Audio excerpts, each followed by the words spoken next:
It was not lifeless in Lincoln, Nebraska on Saturday night. Now, I say this knowing Matt Rule from when he was at Temple. I am like the biggest Matt Rule fan in the national media, so I know what he's capable of at tougher spots to rebuild with Temple and Baylor. Now he has Dylan Raiola at Nebraska. That was very impressive on Saturday, but big picture, how far are you willing to go for this season with the Nebraska Cornhuskers?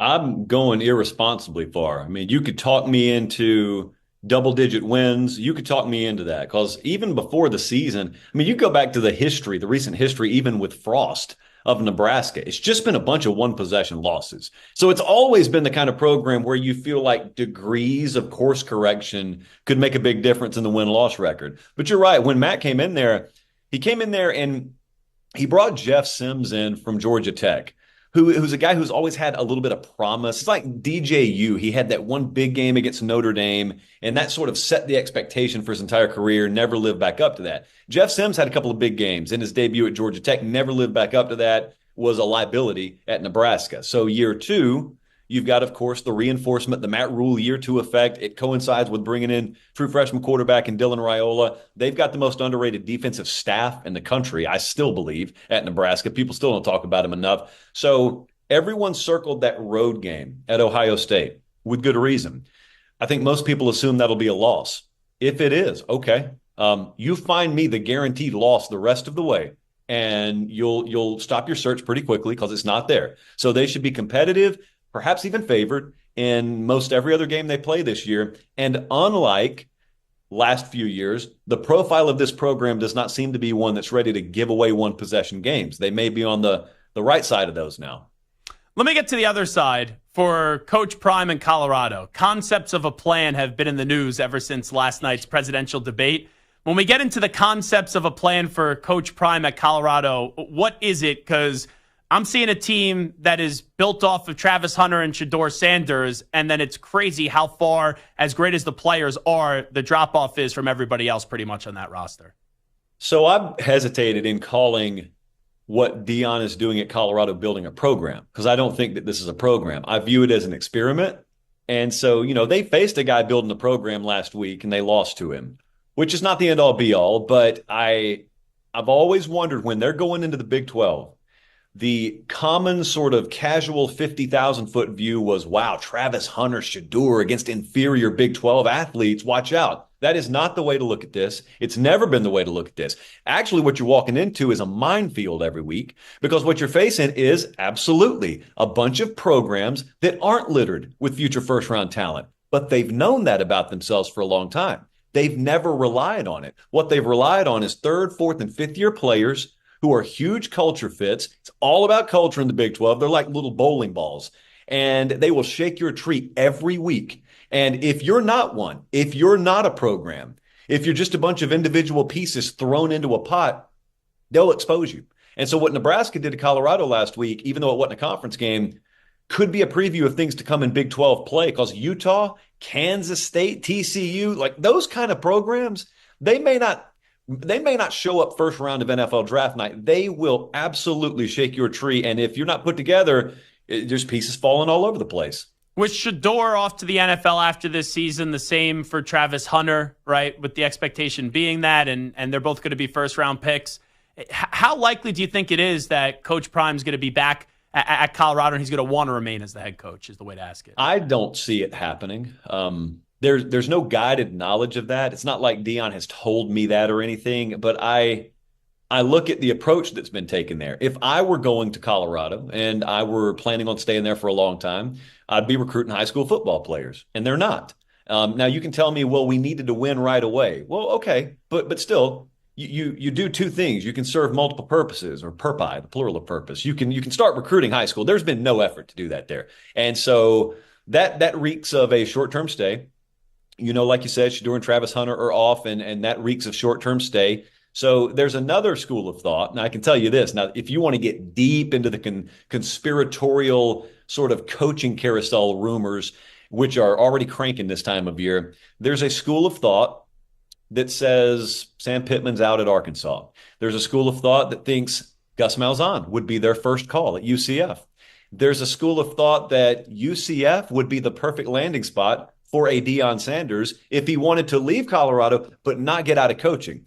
And there are a lot of people behind the scenes who endorse that. It never plays out the way it sounds in September, but I don't know if to me there's two questions. Is he at Colorado next year, and is he coaching anywhere next year? And those don't necessarily have to be the same answer. Josh Pate here with us. Always does a great job covering college football. His podcast is tremendous. You could always hear him also on CBS Sports as well, covering the sport. Alabama and Wisconsin. How much of a difficult task will Wisconsin be for Alabama this Saturday at noon Eastern? It's good to go on the road for the first time. You got a new staff going on the road for the first time, a bunch of young guys playing for Alabama. So there's that. Matchup-wise, Alabama should handle them. Wisconsin should not be able to stop their run. If they do, it'll be heavy boxes they do it with. Bama led the country last year in explosive play rate over the top. Now, they don't have an intermediate passing game, but that's not what they'll need to win this game. And conversely, if Wisconsin were to be there, like if you were to be texting your buddies in the fourth quarter saying, you got to turn this Bama game on, they're about to go down, it would have to be because Tyler Van Dyke, who's the new quarterback up there, had the game of his life. He was so turnover prone last year and went into such a mental shell last year at Miami that it wrecked their season. And I'm asking that guy to play the game of his life against Alabama. They don't have superior athletes. They don't have an explosive playmaker at wide receiver. So it is so disproportionately on him that I think even in an effort to do that, they're so likely to turn the ball over and tilt the game in Bama's favor that I think Bama wins and pulls away. How concerned are you, by the way, Josh Pate, with Oregon right now? I know they're 2-0, but it was not pretty the first 2 weeks of the season, to say a lot. Pretty concerned. Because they can't run the ball. And their offensive line is a work in progress because the right tackle's been out for a little while. They will get him back, just like Bama. They will get their left tackle back. So there's that.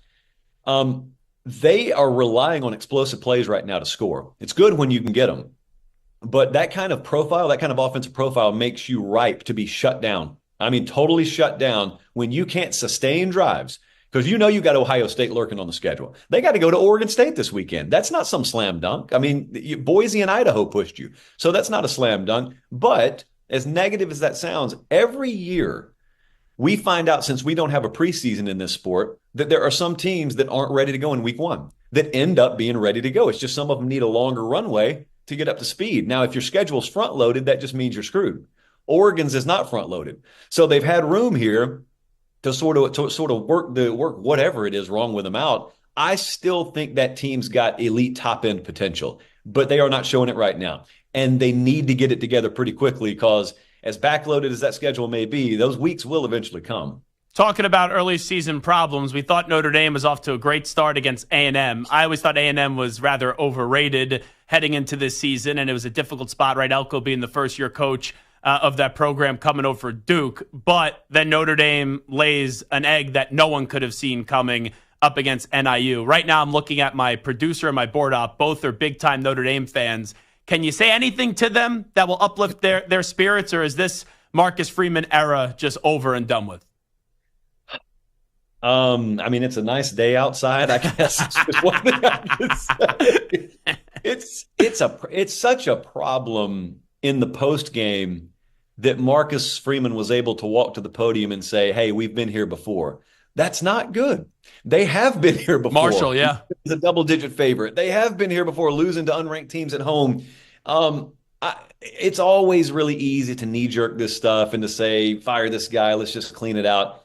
Marcus Freeman became the head coach there in 2021. Okay, once upon a time, you had to cut your teeth at multiple stops before someone ever, like the likes of Notre Dame, gave you a head coaching opportunity. These days, the Kirby Smart era, for example, guys' first jobs are major jobs. Ryan Day at Ohio State, never a head coach before that. So it falls in line with what the reality of this era is, but that doesn't mean it takes less time to learn the lessons of being a major head coach in major college football. So it could be that Marcus Freeman is learning valuable lessons here. Hey, we're watching USC right now. I think it's the story of college football so far. Lincoln Riley forever looked at defense and just kind of snickered at it. Okay, well now, multiple years into his head coaching career, at his second stop, he has all of a sudden evolved his way of thinking. And if people had fired Lincoln Riley before that, we never would have seen this. So maybe Marcus Freeman evolves his thinking. And I'm going to tell you something else to watch. He's got a quarterback commit by the name of Deuce Knight right now in the verbal commitment fold. They have got to keep that guy committed. That is a different kind of athlete than he's ever had there. And Ole Miss wants him and Auburn wants him. They got to keep that guy committed. That's the big fight behind the scenes right now, sort of off the radar, because I think his future is very much married to keeping that elite quarterback talent committed. Wrapping up with Josh Pate, you mentioned USC. We know in week 1 they had the upset up against LSU to get their season going in the right direction. LSU now plays South Carolina this weekend. South Carolina coming off a huge victory up against Kentucky. How do you think that game plays out? Brother, I'm going to this one now. This is a noon kickoff on the East Coast. Weather could be just totally disgusting in this game. If anyone, I assume most people didn't see this, but I watched so you don't have to. If anyone saw that South Carolina-Kentucky game in week 1, South Carolina's pass rush just abused Kentucky, and you should not be able to do that against LSU. That's one of the best offensive lines in the country, best tackle combos in the country. So if you can't do that, then what you have to do is have your quarterback, a first-year starter in Lenore Sellers, out-execute their guy in Garrett Nussmeier. And it means one of these wide receivers has to emerge for South Carolina. Neither of these teams have run the ball well so far this year. So that just means a really high variance game. And then you mix bad weather into the equation. But I will tell you this, that's the most underrated home field environment out of all the places I've been. Williams-Brice Stadium, the most underrated Saturday environment in college football. Brian Kelly's LSU teams have not been great away from home. They have not been great, period, so far this year. They struggled with Nichols last week. So this one could go, any direction. 2 more for Josh Pate. Texas, a huge winner of week 2. We know they're 2-0 to start the year. They beat the snot out of Michigan in the Big House. I know Texas now in the SEC, they play Georgia in the middle of October on October 19th. If that Texas-Georgia game was tomorrow, how does that game play on out in your opinion? I think it'd be about a pick 'em on a neutral field. My numbers have Georgia as about a 3-point favorite against the field, but home field will mean a lot for Texas that game. I have seen Georgia up close and personal many times, Texas as well, but I went and watched them in person last week, and it was so crazy to listen to the narrative leading up to that game of Michigan. If Michigan just get a fight, if Michigan can draw this game out in the deep end and get a fight, then it's in their favor. That game was never going to be in their favor. Texas is bigger, faster, more physical, stronger. They're deeper than Michigan. So Texas went in there wanting a fight. They wanted to send that message. They got it. Now, you may want to fight with Georgia, but you're not sending a message against Georgia physically. So you'll have to out-execute them. And I know everyone already had that game circled, but you're talking about a national championship game. Like, for all we know, those are the 2 best teams in the country. And we just happen to be playing it in, October, I guess? Yeah, staying in the SEC, by the way. Tennessee, Missouri, and then Ole Miss. Who do you think is the best out of those 3 teams?